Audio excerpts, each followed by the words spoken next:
알면 알수록 좋다. 놀고 먹으면서도 지적이고 싶은 욕심쟁이 당신을 위한 잡식 팟캐스트 지지익선 지금 시작합니다. 안녕하세요. 안녕하세요. 안녕하세요. 안내입니다. 김범래입니다. 엔서입니다. 바로 후원이란 댓글 읽을까요? 네. 후원을 한번 읽어드리면 우선 계속해서 저희 정주행하고 계시던 팟빵빵 상당 담당님께서 연습했나요? 아니요. 이거 잘하더라고. 발음 연습 열심히 하던 건 지지익선 초창기. 진짜 열심히 연습했었는데. 전생이다. 그런 범위에 지금 없잖아. RIP. 그 지지익선 시즌 1이 끝나는 드디어 방학편까지 들으셨더라고요. 그리고 여기까지 계속 100원씩 후원을 해주시다가 이 마지막 방학편에 1,400원을 후원을 해주셨고 제가 진짜 빨리 들으시네요. 그리고 지금 체리에요님께서 그 앤서님의 시멘틱 디코더 이 편에다가 1,000원 또 후원을 해주셨고요. 그리고 네. 봄이 온자님께서 앤서 최애 미드였던 경계성 성격장애였나요? 네. 미드? 그쵸. 경계성 성격장애인데 안나. 크레이지 엑스걸프렌드 맞아요. 안나가 아니구나. 거기에 400원 후원을 해주셨습니다. 그리고 계좌 후원으로 시드락 포에버님께서 또 감정가를 주셨는데 시즌2 에피소드 25부터 28까지 각각 4,000원, 2,000원, 2,000원, 4,000원 이렇게 후원을 해주셨고요. 뉴스 브리핑에 이번에 10,000원을 해주셨어요. 우와. 그래서 대박. 본편보다 뉴스 브리핑이 더 재밌던 걸로. 무언으로 약간 의견을 주신 거죠? 그렇죠. 네, 뉴스 브리핑이 재밌었다. 이렇게 네. 제가 좀 해석을 했고요. 또 나렌님께서 처음 뵙는 분인 것 같긴 해요. 제가 네. 처음 뵙는 아이디인 것 같은데 55,555원을 계좌 후원해 주셨습니다. 와. 감사합니다. 밥 먹자. 우리 함께 하겠습니다. 네. 이게 55555가 무슨 의미인지 모르겠어요. 5월에 보내주셔서 그런지 12월에 한 번 더 보내주시면 감사드리겠습니다. 어쨌든 많은 분들께서 또 후원해주시고 응원해주시고 계신데 너무너무 감사합니다. 감사합니다. 댓글 읽어볼까요? 왜 이렇게 댓글이 오랜만에 읽는 것 같지? 왜냐면 녹음을 좀 오랜만에 해요. 그래서 원래 격주로 하는데 이번에 한 3주 만에 하는 것 같아요. 오랜만이니만큼 저는 좀 여러 개를 읽어도 될까요? 김젤리보하리. 젤리보하리? 하리보 젤리. 젤리죠. 김젤리보하리 님이 싱가포르 가보고 싶은 마음이 싹 사라졌다. 아. 제가 읽으면서 김범례를 너무 한 대 때리고 싶다 이런 생각이 들었고 그 위에 9947-543 님이 싱가포르 저는 좋았다. 저는 또 갈 건데 범례님 심한 듯이요. 그랬는데 제 마음이 대변되었다. 그리고 댓글 진짜 제가 안 본 사이에 엄청 많이 달렸더라고요. 그러니까 이번에 되게 양질의 댓글이 굉장히 많이 달렸어요. 그리고 저희가 그 뉴스브리핑 제로슈거 편에서 오프닝 엉망진창으로 했었던 거 기억나세요? 네네. 맞아요. 그거 귀엽다고 댓글이 좀 달려가지고 읽어보았습니다. 근데 그 김젤리보아리님 위에 또 9947-543님이 싱가포르 정말 좋다고 범래님 좋아했는데 여행 편견이 심하시네요.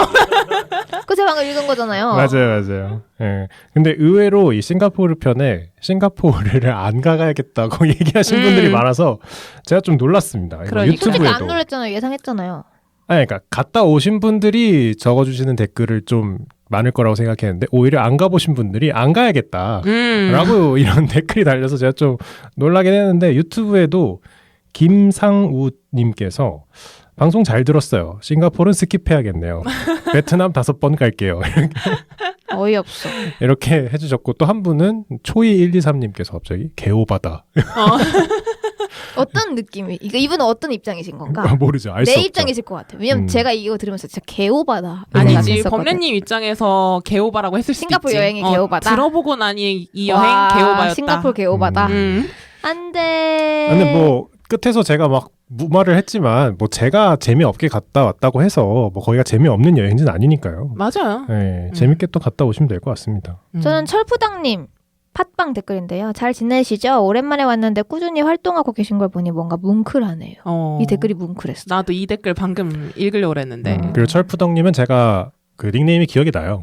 저희 초창기 때 댓글을 좀 달아주셨던 분이세요. 그래서 생각해보니까 어느 순간 어느 순간 사라지셨다가 갑자기 오셨네요. 네, 현생이 네. 바쁘셨나 봐요. 맞아요. 한 21년도까지 들어오셨던 것 같은데 약간 들으시면서 이렇게까지 자세하게 기억해 주실 걸 원한 건 아니었다. 소름.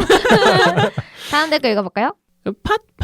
안방 상담 담당님이 아까 범래님이 또 언급해 주시기는 했지만 이 3년 넘게 진행해온 성실함에 놀랐다.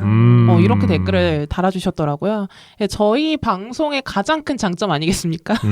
유일한 장점이라고 유일한? 할까? 아니요. 그래도 지식을 전달하는 말솜씨에 놀라셨대. 요즘은 신변 잡기잖아. 아무튼 귀썰미가 높아졌다. 아. 그래서 다른 방송이 성에 안 찰지도 모르겠다. 이렇게 댓글 달아주셨어요. 그래서 너무 감사합니다. 네, 요즘 뭉클한 댓글이 좀 몇 개 있는 것 같은데 저도 하나만 읽어보면 그나렌이라는 분께서 알죠. 4월부터 듣기 시작해서 정주행 완료. 와. 4월, 5월. 현생이 있으신지 살짝 걱정이 되네. 아니, 네. 출퇴근길에 들으셨으면 아니, 그래도 금방 4월부터 이게 된다고? 2달을 정말 꽉 채워서 들어야 다 들을 수 있을 것 같긴 한데. 하루에 여러 개 읽어야 되지 않나? 그렇죠. 그래서 뒤에 또 달아주셨는데 제가 현장직으로 육체적으로 피곤할 때도 많았지만 지지익선 덕분에 일하는 하루하루 즐겁게 버티고 있습니다. 일하시면서 들으셨구나. 감사합니다. 감사합니다. 지지익선을 좋아하는 이유는 여러 흥미있는 발제 덕분이기도 하지만 이야기를 나누시다 다른 의견에 대해 그렇게 생각할 수도 있겠네요라는 서로에 대한 배려와 존중이 너무 좋습니다. 저희 배려와 이거는- 존중이 있었나요? 좋게 봐주신 건데 이게 어떻게 보면 저희는 이제 그거죠. 아 너는 그러니? 알겠다. 그러니까 약간 뭐라 해야 되지? 그냥 그래 그렇게 너는 너의 인생 살아라. 살아. 아 그런가요? 아 근데 저는 이 댓글을 보고 지지익선이 의도하는 바를 굉장히 잘 알아차렸다고 생각을 그죠. 했거든요. 저희도 장난이죠, 맞아요. 장난. 네, 그러니까 저희가 처음에 이제 안내는 기억도 안 날 텐데 기억하는데요? 이렇게 디베이트를 할 때가 되면 하나씩 양보하는 게 생겨야 된다. 아. 그래야 건강한 토론이 된다. 우리가 그런 얘기를 한 적도 있었어요. 우리가 그렇게 참 우리 맞아? 굉장히 성숙한데? 우리 맞다고? 그러니까 이 정도로 친하기 전에는 우리가 이제 그러니까 그런 얘기를 했었어요. 아, 근데 이건 기억날 거예요. 카페에서 무슨 얘기를 했냐면 홍대 카페 이디야였던 것 같은데 우리가 디베이트를 열띠게 해서 우리는 재밌었어. 열띠게 디베이트를 했는데 그게 듣는 사람이 불편하면 안 된다. 왜냐면 너무 싸우는 것 같으면 듣기에 좀 거북하잖아요. 그치. 잘잘못을 떠나서. 그래서 우리가 하나씩은 양보하면서 뭐 얘기를 해야 된다. 그런 얘기를 막 했었는데 뭔가 이 댓글을 보니까 그 머나먼 과거에 생각했던 저 희미해졌던 그치. 그 전생의 기억이 살짝 그치. 돌아온 느낌? 희미했던 그 기획 의도가 갑자기 확 와닿는. 좋다. 요즘은 그런 게 많이 없긴 한데 예전엔 그런 걸 참 중시했었죠. 듣기 편안한 팟캐스트를 만들어야 된다. 막 그런 걸 했었는데. 좋다. 자, 그럼 댓글은 여기까지 읽고 오늘 본편 발제 시작하도록 하겠습니다. 약간 오랜만인 것 같은데 간만에 광고 발제죠. 와. 저희가 광고가 이제 지금 도서만 계속 들어오고 있는데 좋은 것 같아요. 근데 아무래도 팟캐스트 특성상 그리고 교양이니까 맞아, 도서가 맞아. 많이 들어올 수밖에 없는 것 같아요. 대부분 신간 책들을 이제 많이 연락을 주시는데 이번에 연락 주신 우리 출판사 이름이 뭐죠? 북21 아울북입니다. 북21 아울북. 저 여기 지금 책에 이제 아울북이라고 마크가 있는데 저 이 마크 많이 본 것 같아요.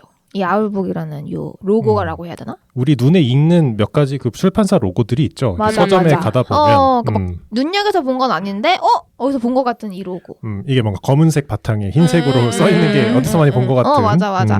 그리고 이제 연락 주시면서 정말 감사하게도 저희 방송을 듣고 계셨다고. 오, 감사합니다. 우리 방송에 컨택한 분들이 꽤 계시기는 한데 실제 청취자임을 밝힌 경우는 이번이 처음인 것 같아요.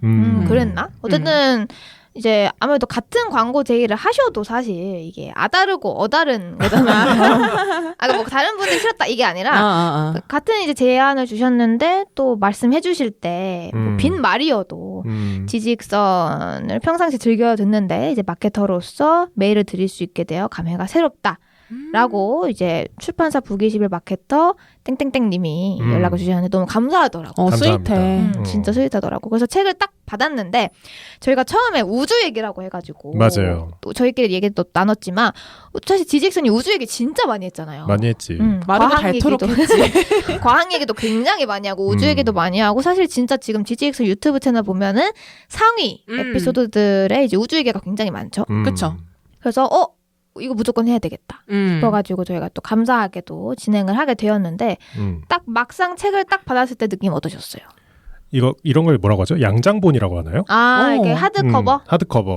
약간 동화책처럼. 이런 책을 정말 오랜만에 본 것 같아요. 진짜. 나도. 그리고 생각보다 커요, 책이. 그래서 처음에 받고 청소년 도서인가? 이렇게 생각했었어. 근데 약간 그런 의도가 있죠, 이 책 자체가. 있는 것 같아요. 약간 디자인도 조금 뭔가 우주책이라고 하기에는 좀 더 프렌들리한 그림들이 좀 많이 있고. 약간 그림책 같은 느낌? 이게 뭐 제목 자체는 끝없는 우주 이야기, 밤을 깨우는 신비로운 산책. 약간 요즘 스타일의 제목인 것 같기도 한데. 저는 제목이 진짜 마음에 들었어요. 음. 끝없는 우주 이야기. 이게 사실 우주를 알면 이 끝없는이라는 말이 우주에도 붙을 수 있고 이 책에서 펼쳐지는 이야기에도 붙을 수 있고 이런 약간 이런 뭐라 하지? 중의적인 사용? 나 어떡하냐. 대학 졸업 다시 해야겠다. 뭐 이런 생각이 들었습니다. 그래서 저도 책을 읽고 뭐 아무래도 우주 얘기를 많이 하던 건 저랑 안느님이죠. 그죠. 그리고 안느님은 조금 더 많이 했죠. 제가 제 언어를 빌리자면 좀 몽상적인 이야기. 그러니까 우주를 조금 더 소설책처럼 재미있게 보는 스타일이고 저는 우주가 그냥 수학 공식들의 그쵸. 모임. 과학 그 자체. 그런 쪽으로 보는 입장이어서 여러 가지 그런 게 있었다. 맞아. 여러 가지 얘기를 했는데 제가 이 책을 다 읽었습니다. 끝까지 다 읽고 느낀 건 우주 얘기를 어디서 얼핏 들었는데 한번 싹 정리 한번 하고 싶다. 그런 경우가 있어요. 우리가 맞아. 공부를 하다 보면 얼핏은 알아. 무슨 얘기인지. 무슨 얘기를 들어보면 그거 나도 알아 하는데 뭔가 A부터 Z까지 한번 좀 정리하고 싶다. 그럴 때 굉장히 좋은 책인 것 같아요. 그래서 저도 이제 읽어보면서 지지익선도 그렇고 평소에 이제 우주에 관심이 많다 보니까 아는 내용들이 많이 있긴 했는데 순서대로 정리해서 읽으니까 좋더라고요. 정리도 되고 또 이렇게 중간중간 이렇게 끼어있는 이야기들이 있는데 또 모르던 이야기들도 좀 있고 그래서 되게 재미있게 읽었습니다. 그래서 지금 뭐 잘 설명을 해주셨는데 이 책 자체가 분량이 막 적지는 않은 것 같아요. 이제 그림이 좀 섞여 있어서 생각보다 분량이, 그러니까 글만 모아서 책 다시 펴면은 좀 적어질 것 같기는 한데 이 책 사이즈도 그렇고 두께도 그렇고 뭔가 딱 며칠 잡고 읽어야 될 것 같은데 읽어보시면 알겠지만 엄청 빨리 수수룩 읽히거든요. 맞아요. 그래서 얼마나 걸리셨어요? 읽으시는데? 저는 읽지 말라 그래서 앞에만 읽고 안 읽었는데요. 번뇌님이 방송 준비할 거니까 안 읽고 오셨으면 좋겠다라고 남기셨잖아요. 오케이. 그래가지고 알겠다 하고 앞에만 읽었죠. 저는 한 3일 정도 읽은 것 같아요. 꽤 읽었네. 네, 그 독서대 펴놓고 한 장 한 장 넘기면서 필기하면서 읽어가지고. 저도 그냥 점프하면서 읽었던 것 같아요. 정독을 하진 않았고 처음부터까지 훑었습니다.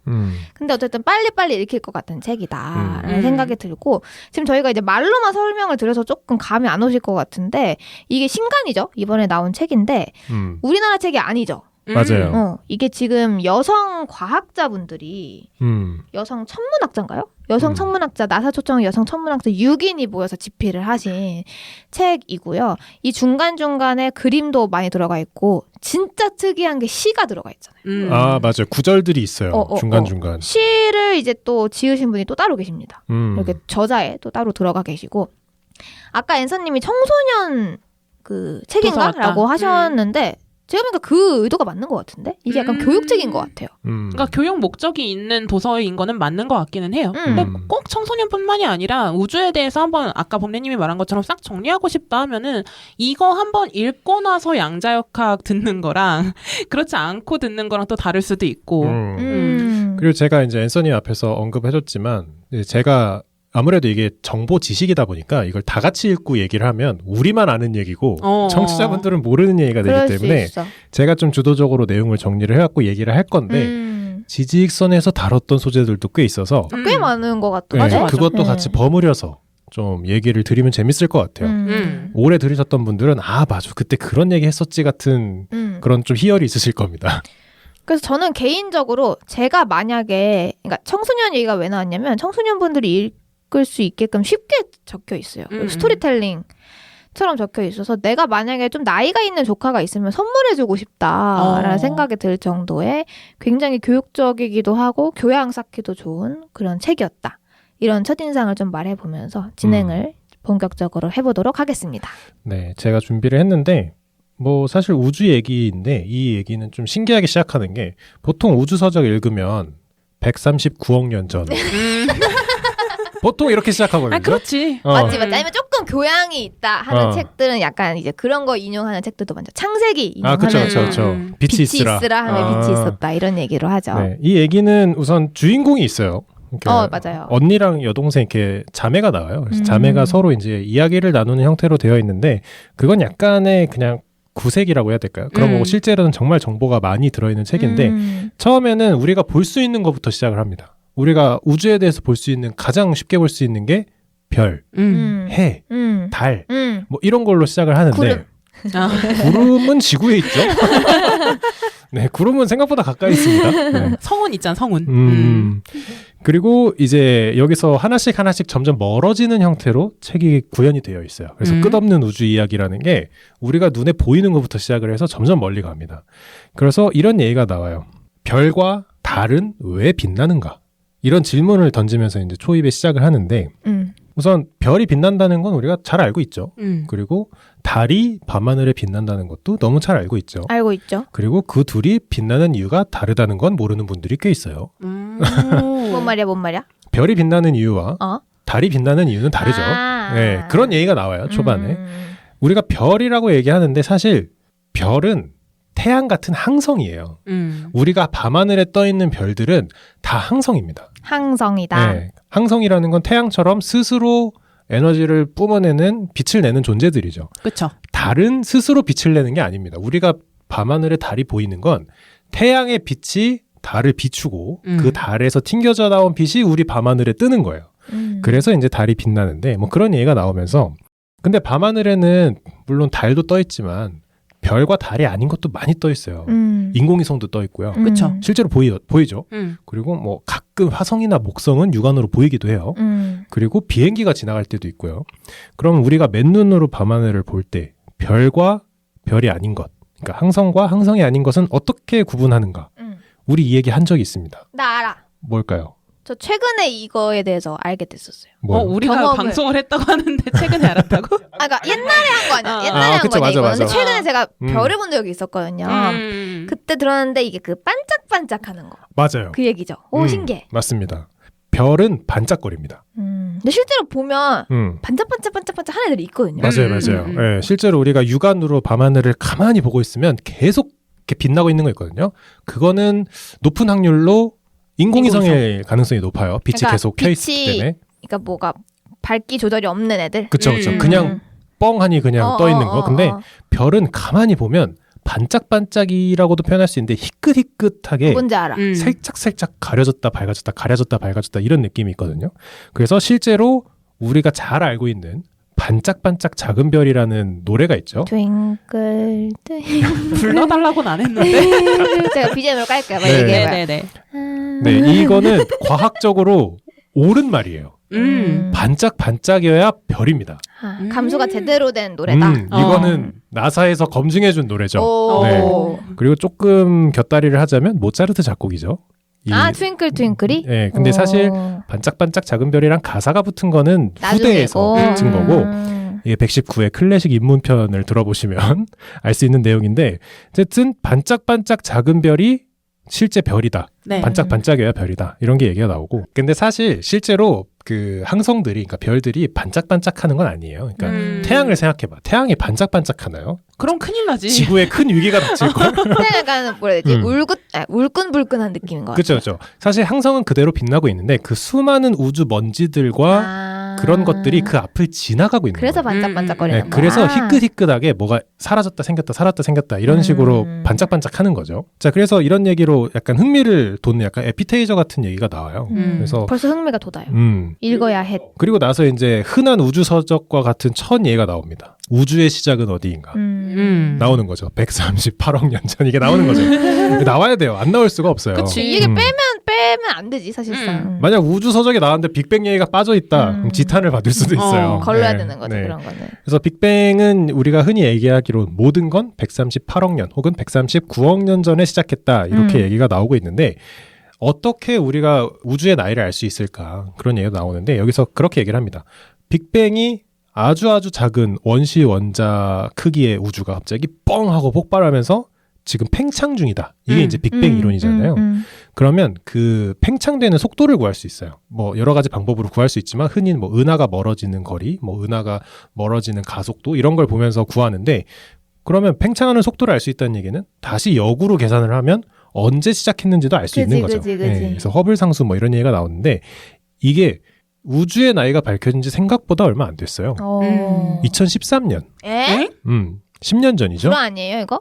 뭐 그 전에도 추정은 하고 있었죠. 그 전에도 비슷한 추정을 하고 있었지만 우리가 흔히 아는 138억 년이라고 하는 이 숫자 있잖아요. 이건 2013년에 발표된 거예요. 진짜 얼마 안 된 거구나. 근데 그 전에도 뭐 100 몇 억 년이다 어쩌고 말이 많았는데 그러니까 빅뱅 이론이 탄생한 순간부터 어느 정도 예상을 했을 거 아니에요. 아 그렇죠. 누구나 예상은 했지만 여러 과학자들이 신뢰할 수 있을 만한 증거를 가지고 추산을 한 건 2013년에 137.98 플러스 마이너스 0.37억 년으로 와. 계산을 합니다. 나 대학 입학하고 그 이후네? 그렇네. 와. 물론 뭐 아득히 먼 세월이라 뭐 100억 년이라고 하든 뭐 138억 년이라고 하든 뭐 200억 년이라 해도 믿을 것 같은데. 우리 체감상 그렇게 의미가 있지는 않지. 근데 그들 사이에서는 의미 있죠. 왜냐면 그치, 우리도 그치. 우리도 어린 나이에는 뭐 95세나 99세나 똑같은 거 아니냐 이러는데 그분들 사이에서는 그쵸. 무슨 소리냐 그럼, 이렇게 되는 그럼. 거죠. 99세 할아버지는 95세를 보면 빡치지. 아직 어리네. 경상도 못하지 같이.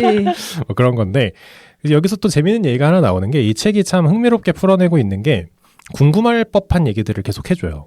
빅뱅이 빵 하고 터져서 팽창하고 있다고 하잖아요. 그리고 팽창이 그러면 언젠간 끝나겠죠. 우리도 폭탄이 터지든 수박이 터지든 불꽃이 터지든 그 끝이 있잖아요. 그럼 우주도 끝나겠지라고 하는데 사실 우주가 어떻게 끝날지는 아무도 몰라요. 어떻게 시작했는지도 모르는데 어떻게 끝날지 어떻게 알겠어요. 그래서 맞아. 3가지 정도의 가설이 있습니다. 빅뱅 이론을 어떻게 끝내느냐의 가설이 3가지가 빅 프리즈, 빅 크런치, 빅 바운스 이렇게 3가지가 이렇게 있어요. 이름들이 과자 이름 같아. 처음 먹어볼 과자는 빅 프리즈인데 이거 아이스크림 같은데요, 네, 약간? 빅 프리즈는 빵 하고 계속 팽창하다가 어느 정도 이제 에너지를 잃는 거예요. 아, 소멸하듯이. 그렇죠. 이제 더 이상 늘어나지 못할 정도로 에너지를 다 쓰면 그대로 식어버리는 거예요. 차갑게 식는 거죠. 더 이상 뭐 공급되는 게 그럴듯한데요? 없으니까. 네, 이게 빅 프리즈고 빅 크런치는 빵 하고 커지다가 찢어집니다. 아예 그냥 이제 원자 단위로 다 물고 뜯어가는 거예요. 너무 커져서. 멀어지다 보니 더 멀어졌다고. 사실 실제로 은하가 멀어지는 걸로 지금 그 우주가 팽창하고 있다는 걸 추산하고 있거든요. 근데 이게 은하 단위지 계속 찢어. 그러니까 무한 시간까지 끌고 가면 계속 찢으면 우리도 찢어지는 거죠. 그치. 이게 이제 빅 크런치고 빅 바운스는 뭐 바운스라는 단어에서 오겠지만 쫙 커졌다가 임계점을 찍고 다시 빅뱅의 상태로 돌아가는 겁니다. 다시 수축할 고무줄처럼. 거다. 그렇죠. 고무줄처럼 수축하는 거죠. 이 3가지가 사실 머리를 조금 굴려보면 얘기할 수 있는 그런 가설들인데 근데 전 궁금한 게, 그러니까 이런 얘기들 저희도 들으면 그냥 개념적으로 이해가 되잖아요. 그치. 근데 이제 과학자들은 이렇게 소설을 쓴 게 아닐 거 아니야. 수학으로 이렇게 써서 뭔가 냈을 거 아니야. 계산을 하고. 뭔가 이런 것들도 수학식이 있을지 궁금하더라고요. 뭐 우주는 다 수학식이 있긴 한데 사실 요거 3개는 가설이에요. 그냥 뭐라고 하죠? 그냥 머릿속 사고 실험. 사고. 근데 이제 물론 이거가 정말 가능성이 있는지를 입증하려면 계산을 더 해야 됐지만 근데 우선 이 3가지 중에 가장 그럴듯하다고 평가를 받는 건 빅 프리즈 이론.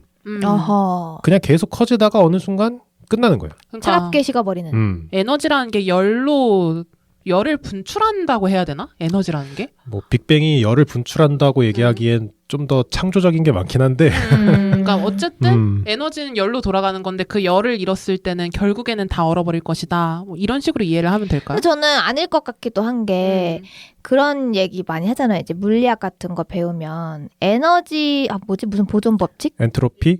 열량 보존의 법칙? 뭐 어쨌든 개념만 질량? 설명을 하면은 딱 펑 하고 생긴 에너지는 사라지지 않는다는 거지. 그 에너지 총량 보존의 법칙. 뭐 그건 모르겠는데 어쨌든 그런 걸로 생각을 했을 때 정말 한없이 옅어질 수는 있겠지만 사라지진 않을 것 같거든요. 딱 시작한 에너지가. 근데 이제 여기서 말은 그걸 무한대로 끌면 거의 0에 가까워질 것이다. 이런 거인 것 같고 저는 0에 가까워지더라도 없어지지는 않을 것 같다. 이런 느낌인 거죠. 그렇죠. 뭐 사실 이게 어떻게 되는가는 인류는 모를 겁니다. 아무도 신도 모르지 않을까? 인류는 모른 채로 종말하게 되겠지. 그렇죠. 지금 뭐 지구 온도가 올라가는 와중에 뭐 몇백억 년 뒤에 우주가 어떻게 될지 어떻게 하겠습니까? 어쨌든 그런 식으로 흘러가는데 이 책에서는 빅 프리즈 이론, 빅 크런치 이론, 빅 바운스 이론을 다 얘기를 해줘요. 그래서 궁금한 것들을 잘 해결해주는 그런 책인데 그 다음 게 또 재밌습니다. 우주가 빅뱅으로부터 시작해서 커지고 있다라는 것까지는 사실상 뭐 지금은 거의 정설입니다. 뭐 누군 반론을 제기할 수도 있지만 지금까지는 정설인 것 같은데 그럼 지금 우리가 살고 있는 서기 2023년의 우주 138억 년이 지난 우주는 얼마나 클까? 이거 많이 나오죠. 다큐멘터리나 도서에 많이 나오는데 우선 우리가 우주가 얼마나 큰지를 측정하기 위해서는 우리가 굉장히 정교하고 큰 자가 필요하죠. 측정을 해야 되니까. 그래서 우리는 빛을 이용하죠. 라이트. 빛의 속도는 균일해서 그런 그쵸. 거 아닌가요? 빛의 속도는 어디서나 균일하다기보다는 뭐 항상 그 절대적인 그쵸. 값 아닌가요? 절대적인 값을 유지하고 있기 때문에 그 빛으로 우리가 우주를 관측을 하고 이 빛이 1년 동안 나아간 거리를 우리가 라이트 이어, 광년이라고 부르죠. 광년. 버즈 라이트 이어. 맞아요. 맞아. 그게 버즈 광년이죠. 네. 너무 별론데? 왜 번역을 안 했는지 알 것 같다. 네. 그래서 기본적으로 우리가 138억 년 전에 생겼다고 하니까 138억 년까지의 우리가 우주는 빛으로 관측할 수 있습니다. 그렇겠죠. 우리가 뭔가 어디선가 탕 터져가지고 팡 하고 이렇게 커지고 있는데 우리 입장에서는 138억 년까지는 보여요. 그러니까 빛이 138억 년 이동했다는 거 아니야? 그렇죠. 138억 년 동안 빛이 이동했으니까 우리가 어떻게든 노력을 하면 138억 년까지는 볼 수 있어요. 그러니까 빛으로 우리가 볼 수 있어요. 근데 생각해보면 우리도 생각을 해봐요. 이렇게 예를 들어 축구공 같은 게 빵 하고 터졌어.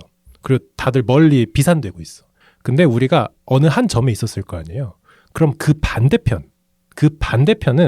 그 반대편으로 138억 년을 갔겠죠. 거기는 우리가 볼 수가 없어요. 존재한다는 걸 알 수 있죠. 반대편에도 뭐가 있겠죠. 우리가 있는 우주를 뭔가 위치를 지정할 수 있다면 우리의 반대편에서 터져서 우리랑 반대로 멀어진 우주가 있을 거 아니에요. 그게 있다는 건 개념적으로 알지만 우리는 절대 볼 수 없어요. 왜냐하면 우리가 볼 수 있는 건 빛밖에 없어요. 빛을 이용하는 방식밖에 없는데 반대로 멀어졌기 때문에 거기서 빛이 우리까지 오려면 인류는 이미 없어지고 남은 시간인 거죠. 그러니까 존재한다라는 식은 세우고 사이즈를 관측할 수는 있지만 우리가 그쵸. 눈으로 볼 수는 없다 이 말인 거죠. 절대 볼 수 없죠. 근데 우리 쪽에 있는 빛도 볼 수 없지 않나요? 그쪽도 볼 수 없죠. 그러니까 반대라고 볼 수 없는 게 아니라 무슨 느낌인지 알 것 같아요. 그렇죠. 그러니까 이게 빛의 한계가 있는 거예요. 그러니까 빛이 정말 빠르고 뭐 정말 이 우주에서 유일하게 우주를 이해할 수 있는 하나의 도구지만 빛이 닿을 수 없는 곳은 우리가 절대 알 수 없어요. 그래서 우리가 보통 이렇게 138억 년, 138광년의 우주를 우리가 관측이 가능한 우주라고 하는데 정말 우리가 과학기술이 미쳐서 폼이 미쳐가지고 텔레포트를 하는 거야. 그래서 138광년을 한 번에 갔어. 정말로 말도 안 되지만 사고실험을. 모든 걸 다 깨고 모든 법칙을 다 깨고 갔어. 우리가 지금 여기 홍대에서 갑자기 138광년을 가서 138억 광년을 가서 딱 우주의 끝에 왔어. 인류가 생각한 우주의 끝. 그러면 다시 거기서부터 우주가 시작입니다. 나머지 우주들이 있어요.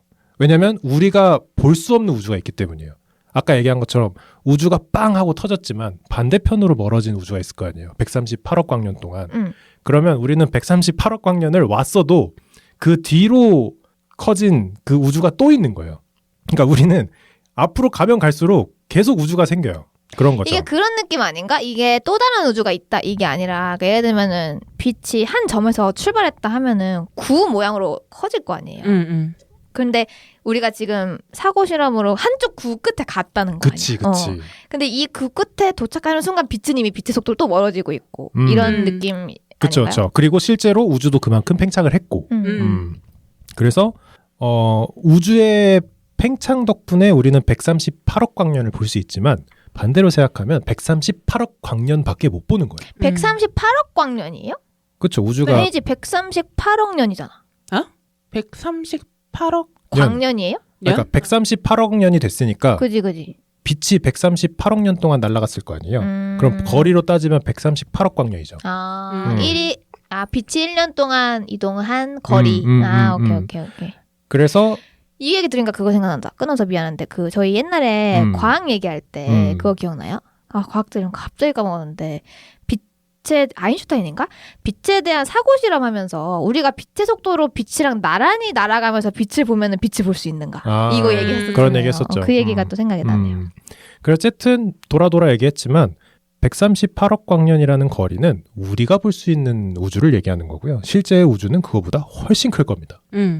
그래서 과학자들이 참 대단한 게 우주가 팽창한다는 그 사실을 알고 있기 때문에 어떻게 잘 계산하고 어떻게 잘 관측을 하면 현재 인류는 최대 470억 광년까지는 관측이 가능하대요. 어떻게 관측하는지 모르겠습니다. 그게 되나? 그러니까 계산을 하는 거죠. 멀어져서 임해 볼 수는 없지만 예전이라고 생각하고 어떻게 하면은 관측을 한다는 게 이제 우리가 생각하는 관측이랑은 좀 다를 수도 눈으로 있겠지만 본다는 게 아닌 거겠죠. 최대 140억 광년까지 관측이 가능한 거예요. 현재로는. 그러니까 어쨌든 우주가 얼마나 큰가요? 알 수 없고요. 우리가 볼 수 있는 거는 138억 광년까지인 겁니다. 그 이후로도 계속 같은 우주가 있어요. 네. 이런 얘기도 나오고요. 그래서 관측 가능한 우주, 그 너머에는 또다시 우주, 계속 우주. 그래서 무한의 무한이다라는 표현이 나와요. 그래서 이걸 들으면서, 이걸 읽으면서 좀 무섭더라고요. 약간 좀 겸손해지잖아. 그래서 관측 가능한 우주 바깥에 무엇이 있느냐? 우리가 그 끝에 도달하면 그 뒤에 또 우주가 기다리고 있습니다. 왜냐하면 거기서부터 또 몇 광년을 또 볼 수 있는 거죠. 네. 지금 이제 범례님이 엄청나게 많이 설명을 해주셔가지고 와, 책 절반은 다 읽은 것 같다 이런 생각이 드실 테지만 이게 한 10분의 1 되나요? 초입 얘기한 거 아니에요 지금? 앞부분이에요. 완전 초입인 것 같은데. 그래서 이제 걱정 안 하시고 책 사서 읽으셔도 된다. 맞아요. 저 이제 앞부분부터 좀 얘기를 하고 있는데 혹시 관심이 생기시면 책을 읽어보시면 좋을 것 같아요. 오늘 전체 도서를 다 할 수는 없어요. 내용이 엄청 많기 때문에. 그래서 우리가 한 가지 여기서 알 수 있는 사실은 멀다. 그러니까 물리적으로 멀리 있다라는 건 우리는 과거의 모습을 본다는 거예요.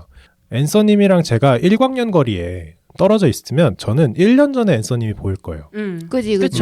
그런 거죠. 그러니까 우리가 동시에 본다라는 건 사실 착각이죠. 다 이제 시간의 흐름이 있는 건데 그래서 멀다라는 건 과거의 모습을 보는 거고 그래서 되게 재밌는 사실이 우리 은하 밀키웨이라고 하는 우리 은하 옆에 가장 가까운 은하가 안드로메다 은하예요. 알죠, 걔. 많이 들어봤죠. 아는 애예요. 안드로메다 은하에 만약 외계 문명이 있다. 그래서 정말 걔네가 우리보다 뛰어나서 과학 문명적으로 뛰어나서 지구를 찾았다. 그래서 지구를 관측했다. 그럼 우린 아직 영장류 진화 중입니다. 그러면 다행이지. 아직 태어나지도 않았을 수도 있지. 공룡 다니고 있을 때도 그럴 수도 있지. 있고. 근데 우선은 안드로메다와의 거리는 영장류일 때예요. 거리가. 계측을 하면 안드로메다 어디 점을 딱 찍고 대충 딱 해보면. 우리가 영장류인 거예요. 그러니까 그쪽에서도 과연 이렇게 외계인끼리 그런 얘기를 하는 거야. 과연 우리랑 통신을 할 수 있는 외계 문명은 있는가? 지구를 봤는데 뭐가 살아? 봤는데 원숭이야. 쟤는 아니네. 쟤는 아니야라고 하는데 그 동시에 우리도 다른 외계 문명을 찾고 있는 거예요. 그러니까 시간의 차이가 있는 거야. 빛이 그렇게 빨리 가지 못하기 때문에 그런 식으로 생각하면은 외계 문명 찾기 굉장히 어려울 것 같죠? 그렇죠. 네. 그래서 제가 이 책에 있는 거 아니고 한번 계산을 해봤어요. 지구형 행성이라고 해서 지구처럼 생긴 그런 행성들, 생명체가 살 수 있겠다. 뭐 물이 액체로 존재하고 어쩌고 저쩌고 얘기하는 가장 가까운 지구형 행성이 프록시마 센타우리라는 항성을 공전하는 프록시마 B라는 행성이 있어요. 이건 우리 은하 안에 있는데 우리 은하 안에 있으니까 가까워요. 4에서 5광년 정도 떨어져 있습니다. 그래서 가깝네. 네, 가까워요. 금방 갈 수 있겠는데? 그래서 만약에 프록시마 B에 정말 외계 문명이 살고 있고 우리를 들여다봤다. 그럼 2018년에서 2019년입니다. 진짜 가깝다. 우리한테 얘기해줘야죠. 코인사. 얼른 사. 뭐야, 게시 받은 사람들만 산 거 아니야 이거? 너네 코로나와 주식사. 아이고 내부 그거네. 그니까. 어이없네. 물론 그 전파도 빛보다 느리게 도착하기 때문에 저희가 받으면 이미 2022년, 막 2023년이 됐겠죠. 그래서 이런 식으로 빛은 일정한 속도를 가지고 있기 때문에 우리가 흔히 일상생활에서 얘기하는 멀다. 그건 그냥 물리적으로 멀어서 그냥 같이 멀리 있다 이런 얘기지만 우주의 개념으로 나아가면 서로 다른 시공간을 살고 있는 거예요. 진짜로 외계에 우리랑 통신할 정도로 고도화된 문명이 있어도 서로 보고 있으면 서로 과거를 보고 있기 때문에 이게 찾을래야 찾기가 어려운 그런 상황이 되는 거죠. 그리고 아까 막 그 안드로메다에서 여기 원숭이들이 살아 한번 가볼까 하고 오면 갑자기 2023년인 거지. 다 막 비전 프로 이런 거 쓰고. 근데 원숭이들 살고 있어 하고 오면은 우리는 이제 뭐라 해야 되지? 그치 더 아이스에이지 이미 한 번 더 오고 그러지 않았을까? 그렇죠. 더 지났을 수도 있죠. 그래서 이런 얘기가 나오고요. 그럼 우리가 이 빛이라는 거, 빛으로 지금 우주를 관측하고 있는데 이 빛은 무엇인가가 다음 얘기로 또 계속 나와요. 그러니까 이 도서의 흐름이 이 두 자매의 대화로 이루어졌다고 했잖아요. 그래서 이 흐름이 뭔가 챕터 1, 빛, 뭐 챕터 2, 항성 이게 아니고 뭔가 흐름이 유연하게 지나가요. 그래서 되게 부담 없이 읽히더라고요. 그럴 계속 것 같아. 그럴 것 같아. 중얼중얼 읽다 보면 벌써 빛 얘기를 하고 있네. 약간 이렇게까지 와 있는데 우리가 또 그런 얘기 했었죠. 빛은 파동이냐 입자냐. 한창 했었잖아. 이 얘기는 진짜 소름 한 돋아. 3년 전쯤에 한참 미친 듯이 했었지. 우리만 와. 했던 것도 아니고 한 유튜브 생태계를 한번 흔들었었던 이야기죠. 그래서 결국은 둘 다죠. 빛은 그쵸? 둘 다인데 여기서 이제 그 얘기 뭐 양자역학적인 얘기를 하면 한도 끝도 없고 빛의 파장에 대한 얘기가 나와요. 그래서 우리가 눈으로 뭔가 사물을 보는 것도 빛의 파장을 저희가 이 시신경이 인지를 해서 인식을 하는 거거든요. 그래서 흔히 얘기하는 빨주노 초파남보 이렇게 이제 가시광선이라고 하죠. 사람의 눈으로 볼 수 있는 그런 색깔들, 이 가시광선들로 우리 인간은 이 색과 사물을 구분을 합니다. 그리고 이 가시광선은 파장이 가장 긴 쪽이 적색, 빨간색이고요. 파장이 가장 짧은 쪽이 보라색, 자색 쪽이에요. 그래서 이거 많은 분들이 모르시던데 적외선은 적외잖아요. 빨간색 뒤에 있다는 얘기예요. 그래서 빨간색보다 파장이 좀 더 길면 적외선이에요. 어허. 그럼 반대에 뭐가 있죠? 자외선. 자외선 있죠. 나도 그 지금 자가 알았다. 그 자야? 보라색 자예요. 자색. 자색 고구마의 그 자인 거야. 맞아요. 그래서 자외에 있다라고 와. 해서 자외선이에요. 와. 외우기 쉽죠? 초등학생분들이 계신가요? 있을 수 있어. 이거 쓰는 거 하거든요. 적외선, 빨주노초, 파남보, 자외선 이거 쓰거든요. 네, 그래서 적외선, 자외선입니다. 그렇게 하고 우리는 적외선, 자외선을 못 보죠. 그래서 적외선 찜질하고 자외선을 뭐 피해야 된다 그런 얘기를 하는 건데 이게 동물에 따라서는 보는 색이 다를 수 있어요. 그 얘기 하더라고. 네. 개도 좀 다르게 본다 그러지 않았어요, 우리랑? 사실 인간과 같게 보는 동물은 없죠. 다 다르지. 다 다르죠. 다 다른데 여기 책에 신기한 얘기가 하나 나와요. 뱀은 적외선을 봐요. 그래서 만약 여러분이 뱀을 만났어. 그래서 좀 얇은 판넬 뒤에 숨었어. 우리가? 그럼 뱀은 여러분을 볼 수 있습니다. 와, 무서워. 적외선 우리 그 적외선 카메라 이런 거 있잖아요. 그럼 사람 모양의 그 빨간색 형태가 막 이렇게 움직이잖아. 맞아.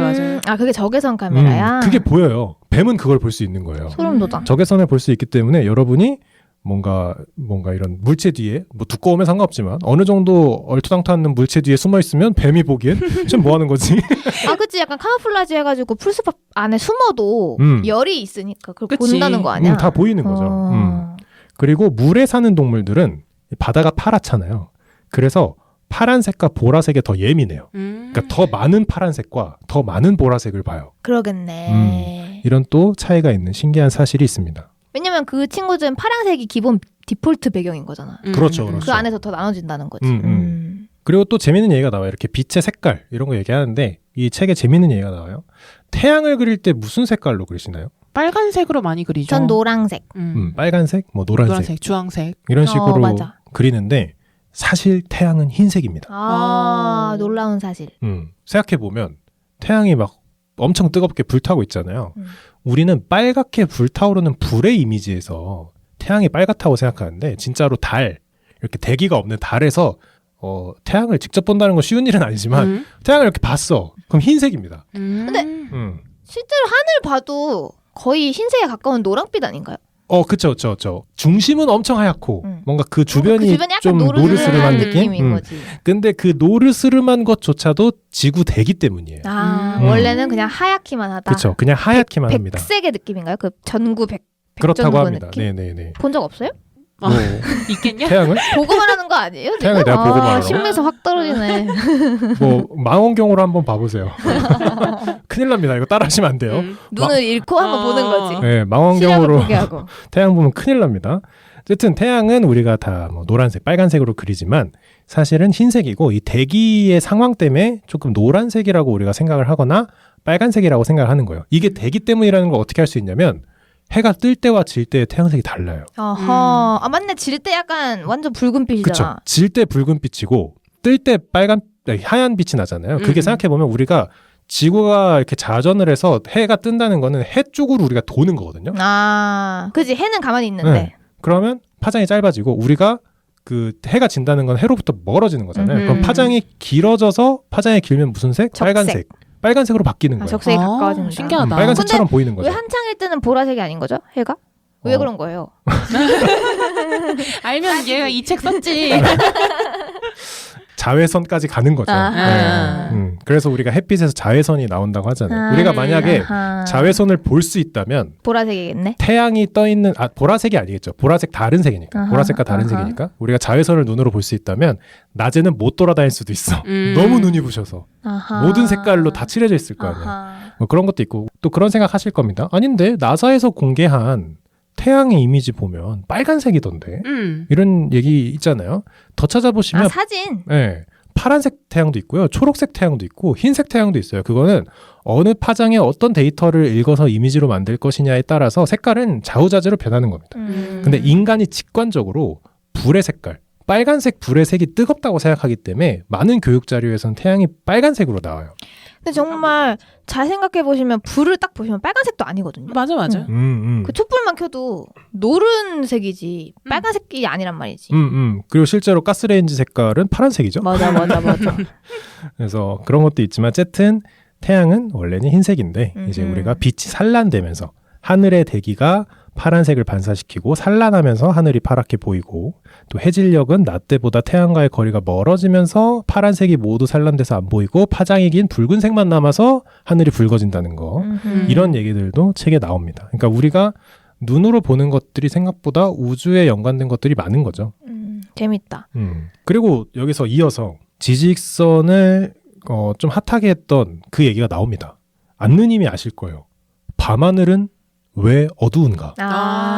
이거 그 패러독스 편에서 하지 않았나? 맞아요. 우주의 패러독스 편에서 했고 이게 무려 91회. 21년 3월. 와, 우리 응애일 때네. 응애에서 태어났을 때네. 아니, 근데 그때도 나름대로 2년차야 팟캐스터다 막 이랬었어. 아, 그랬나? 기억 안 난다. 그래서 안느님 혹시 기억은 안 나실 수도 있는데 올베르스의 역설. 했었어. 했었죠. 우주의 패러독스라고 해서. 패러독스 편이 인기가 꽤 있었어요. 맞아요. 그래서 여기서 밤하늘은 왜 어두울까? 지금은 저도 압니다. 왜 어두운지. 하지만 91회를 들어보시면 절대 이해 못하고 있는 김범래의 모습을 볼 수 있어요. 되게 당당하게 이해를 못하는 김범래의 모습이 궁금하시면 우주의 패러독스 편을 한번 들어보시면 됩니다. 패러독스 편이 재밌어요. 우주의 재밌어? 패러독스 편 말고도 다른 패러독스 편도 있었는데. 물리학의 그것도 패러독스가 재밌었어. 있었죠. 그래서 왜 밤하늘은 어두운가? 올베르스의 역설 그런 얘기 나오는데 이거는 앞에서 얘기했던 우주의 팽창으로 좀 설명할 수가 있습니다. 읽으면 근데 알 수 있는 거네요. 왜 까만지. 알 수 있습니다. 이 얘기 아마 똑같이 했었던 것 같아요. 똑같이 했습니다. 그래서 개인적으로 책을 읽어보시면 왜 밤하늘이 까만지 좀 더 직관적으로 아실 수 있기 때문에 책을 한번 구매해서 읽어보시는 걸 추천드리고 싶습니다. 맞아요. 혹시 더 정리할 게 남았나요, 범님님? 하나만 더 해볼까요? 네. 이거는 제가 굉장히 좋아하는 과학적 사건 중에 하나인데 이 책에서 나오더라고요. 그래서 한번 해보면 유나 씨 노래 중에 최근에 사건의 지평선. 맞아요. 이 유나 씨가 가수 유나 씨가 의심스럽게 천문학의 진심인 가수거든요. 오르트구름이라는 노래도 있죠. 실제로 그 지구를 하는 이 태양계에 있는 실제 있는 벨트예요. 거기가 오르트구름 벨트가 있는데 이 사건의 지평선도 실제로 과학사에 있는 내용입니다. 이벤트 호라이즌이라는 프로젝트가 있어요. 영화도 있잖아요. 이게 사건의 지평선인데 우선 사건의 지평선의 뜻이 뭐냐면 내부에서 일어난 사건이 외부에 아무 영향도 미치지 못하는 상태. 좀 철학적이죠? 네. 뭔가 인간관계에서도 쓸 수 있을 것 같은 그런 건데 이걸 사건의 지평선이라고 얘기를 합니다. 그러니까 이 라인을 넘어가면 무슨 일을 해도 그 외부 세계로 영향이 오지 않아요. 그런 건데 이게 사실 블랙홀을 표현할 때 많이 얘기가 나와요. 왜냐하면 블랙홀의 중력이 너무 강해서 뭐든 빨아먹죠. 빨아먹는데 이제 하나 더 나아가서 이 경계가 있을 거 아니에요. 어떤 경계 이후로는 빛도 빨려 들어가고 그 경계 바깥에서는 빛이 빨려 들어가진 않아. 그러면 빨려 들어가지 않는 것까지는 우리가 볼 수 있는데 그 빨려 들어가는 사건의 지평선부터 꺼멓게 보이는 거예요. 그래서 우리가 그걸 블랙홀이라고 부르는 거죠. 그리고 블랙홀이라는 이름은 옛날부터 부여가 됐지만 블랙홀이 정말 검은색이라는 건 최근에 알게 됐어요. 그 노벨상 탄 거 아닌가요? 그 관련해서? 이게 상을 휩쓸었을 거예요. 이 사건의 지평선 프로젝트가 우선 가장 최근 걸 보면은 2022년 작년입니다. 완전 최근이네. 네, 근데 이 사건의 지평선 프로젝트는 한 5년 전부터 하고 있어서 좀 더 있지만 전 세계에 한 8개의 전파 망원경이라는 게 있어요. 정말 비싸고 큰 장비가 있는데 이게 하나씩 보니까 잘 안 보이는 거야. 그래서 8개를 하나로 묶어. 그래서 지구 자체가 전파 망원경인 것처럼 구동을 합니다. 지구만한 망원경이 있는 거예요. 그래서 이 8개의 전파 망원경이 한 곳을 집중적으로 봅니다. 여러 곳, 8개 곳에서 한 곳을 집중적으로 보면 그게 촬영이 돼요. 정말 어려운 방식이라고 하는데 정말 많은 국가가 연합을 하고 있거든요. 그래서 2022년에 우리 은하의 중심에 있는 궁수자리 A스타 블랙홀 촬영에 성공했다고 합니다. 이거 외국에 검색하시려면 SGR A스타라고 검색하시면 되는데 블랙홀의 촬영을 성공했다는 거는 생각해보면 말이 안 돼요. 블랙홀이 검은색이라며. 그럼 그냥 A4용지 검게 페인트로 칠하고 블랙홀입니다. 쌉 가능. 네, 그거랑 가능한 건데 여기서 이제 블랙홀을 촬영했다는 건 뭐냐면 가운데 있는 블랙홀을 포함해서 사건의 지평선에서 빠져나올 듯 빠져나오지 못하는 빛들이 포착이 되는 거예요. 그래서 이 블랙홀 주변이 약간 노르스름하게 찍혀요. 그리고 이 장면을 인터스텔라에서 볼 수 있습니다. 저 무슨 장면인지 알 것 같아요. 인터스텔라에서 쿠퍼가 모든 생을 포기하기 직전에 이제 블랙홀로 빠져들어가는 그 직전에 이제 블랙홀의 모습이 보이는데 이게 빛이 굉장히 이상하게 흘러가거든요. 우리가 빨려 들어가듯이 들어가잖아요. 맞아, 막 울렁울렁거리면서 막 그런데 그게 이제 사건의 지평선의 근처에서 빠져나오는 빛과 빠져 들어가는 빛이 막 이제 엮이는 그런 그때만 해도 상상도였어요. 천문학 교수님들의 얘기를 받아서 상상으로 그린 거였는데 그게 실제로 비슷했다는 게 나중에 밝혀지죠. 그래서 이런 식으로 블랙홀 촬영에 성공을 하고요. 지금도 구글에 블랙홀 사진, 이 이벤트 호라이즌 프로젝트를 검색하시면 블랙홀의 사진을 볼 수 있는데 딱 보면 그런 생각이 나요. 이게 뭐야? 뭐가 이렇게 뿌예? 엄청 뿌옇거든요. 네, 엄청 뿌옇고 그냥 가운데만 까매요. 주변은 노르스름하고. 근데 그게 지구를 망원경처럼 사용해서 찍었던 이벤트 호라이즌 프로젝트고요. 되게 재밌는 사실 중에 하나는 엄청나게 많은 데이터를 찍을 거 아니에요. 저 멀리 있는 블랙홀을 찍기 위해서. 그래서 2년간 모은 데이터가 한 5페타바이트 정도 된다고 해요. 우리가 흔히 기가바이트 많이 쓰죠. 네. 이게 핸드폰 사거나 하면 네네네. 이 5페타바이트는 500만 기가바이트가 넘어요. 우리 뭐 아이폰 뭐 256기가다 뭐 어쩌고저쩌고 하는데 뭐 잽이 안 되죠. 5페타바이트여서 8개의 전파 망원경이 전 세계에 펼쳐져 있잖아요. 그래서 데이터를 모으려면 인터넷으로 보내면 반년이 넘게 걸립니다. 그럴 것 같아. 그래서 실제로 하드디스크를 떼서요. 페덱스로 보내요. 그게 더 빠르잖아. 그게 더 빨라요. 그 정도로 큰 데이터죠. 그래서 지금 인류가 이런 식으로 블랙홀 촬영도 할 정도로 굉장히 선두를 날려가고 있는 거죠.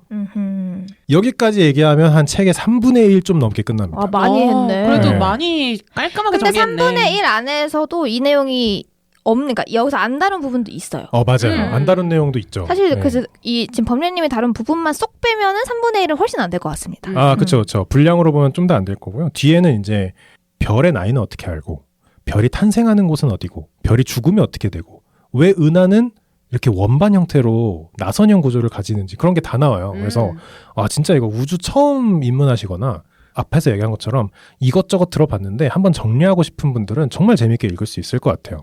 그래서 지금 이제 범례님이 앞부분을 잘 브리핑을 해주셨는데 사실 이 책의 묘미는 단순히 이런 우주적인 지식을 전달하고 끝나는 책이 아니고 왜 또 청소년 도서 같다라고 했냐면 중간에 시들도 뭐 등장하는 것도 있고 그림도 매력적인데 이제 여성 천문학자 6분이 모여서 집필을 했다고 했잖아요.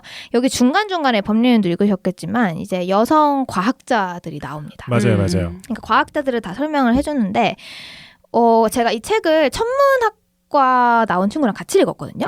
그래서 그 친구한테도 좀 리뷰를 부탁을 했었는데 그 친구가 그런 얘기를 하더라고요. 과학자들이 다 소개가 되는데 사실 이때면 더더욱 여성 과학자들이 이제 지탄받을 때잖아요. 그쵸. 뭘 해도 무시받고 인정받지 못하고 그럴 때 이제 스포트라이트를 많이 받지 못한 과학자들을 소개를 해줬는데 다 보니까 여성 과학자인 거야. 그래서 그 부분이 인상 깊었다고 하더라고요. 그래서 저희가 흔히 알고 있는 정말 유명한 그 우주 서적을 열면 무조건 등장하는 그런 과학자들보다도 좀 스포트라이트를 받지 못한 여성 과학자들을 스포트라이트를 씌워주는 되게 의미 있는 책이다. 라는 리뷰를 받았는데 많은 분들이 같이 읽어보시면서 같이 공감을 하실 수 있으면 좋겠다라는 느낌이 들었던 책입니다. 그래서 오늘 이렇게 얘기를 많이 해봤는데 다시 한번 책 제목 말씀드리면 끝없는 우주 이야기. 부제가 밤을 깨우는 신비로운 산책. 그래서 이 자매들을 쫓아서 이제 같이 따라가 보는 우주 이야기를 느껴보시면 좋을 것 같고 범례님이 정말 잘 브리핑 해주셨는데 이제 읽으시면 더 재밌을 것 같다라는 생각이 드네요. 맞아요. 사실 저도 정리하면서 새롭게 안 게 많아요. 그러니까 어설프게 아는 거 있잖아요. 아, 그치? 어설프게 아는 걸 좀 주워 정리를. 들은 거가 좀 많은 느낌. 그래서 저는 필기하면서 책을 읽었거든요. 그래서 되게 재밌게 읽었고 많은 지지익선 청취자분들이라면 다 재밌게 읽을 것 같습니다.